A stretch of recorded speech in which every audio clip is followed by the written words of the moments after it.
சென்னை எடுத்துக்கிறீங்களேன்.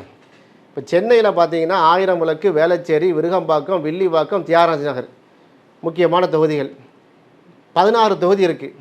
இதில் பார்த்தீங்கன்னா எல்லாம் திமுக வந்து 2021 வந்து மேக்ஸிமம் வெற்றி பெற்றார்கள். இப்போ அந்த தொகுதியெலாம் வேளச்சேரி அதிமுக இருக்காங்க, விருகம்பாக்கம் அதிமுகங்கிறாங்க, தியாகராஜ நகர் அதிமுகங்கிறாங்க, 1000 வரைக்கும் வந்து இழுபறிங்கிறாங்க. இதெல்லாம் வந்து எப்படி நீங்கள் முடிவு பண்ணீங்க? இப்போ மயிலாப்பூர் வந்து இழுபறிங்கிறாங்க, பெரம்பூர் வந்து திமுக வருங்கிறாங்க, ராயபுரம் இழுபறியா, சைதாப்பேட்டை திமுக, திருவிக நகர் திமுக. யார் சொன்னால் நீங்கள் வந்து போல் நடத்துனீங்களா? அப்போ இப்படிலாம் பார்க்கும்போது கடைசியில் என்ன சொல்கிறாங்க, தற்போதைய சூழல் அடிப்படையில் 2026 தேர்தலில் எந்த கட்சிக்கு எவ்வளோ தொகுதி ஜெயிக்க வாய்ப்பு என்று நாங்கள் பார்த்தோம். அதில் திமுகவுக்கு 105 தொகுதி வருது, அதிமுக 90 தொகுதிகள் வருகிறது, நாம் தமிழருக்கு 0, தாவேகாக்கு 0. ஆனாலும் இழுபறியில் இருக்கக்கூடிய 39 தொகுதியில் 39 தொகுதி இழுபறியாம். திமுகவுக்கு 105, அதிமுகவுக்கு 90.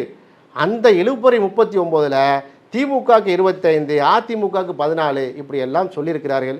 இப்படி எல்லா இடத்துலையும் ஒவ்வொரு மாவட்ட ரீதியாக, தொகுதிகள் ரீதியாக மதுரையெல்லாம் பார்த்தீங்கன்னா அதிர்ச்சியாக இருக்கிறது. மதுரையில் பாதி வந்து திமுகவுடைய கையை விட்டு போய்விட்டதுங்கிற மாதிரியான தகவல்கள்லாம் சொல்லிடுறாங்க. இது எல்லாம் பரபரப்பு நியூஸ்களுக்கு அன்றைக்கு வந்து ஒரு ட்ரெண்டிங்காக வந்து சரி வருமே தவிர, இது வந்து முக்கியமான ஒரு எந்த விதமான ஒரு அழுத்தத்தை ஏற்படுத்தாது.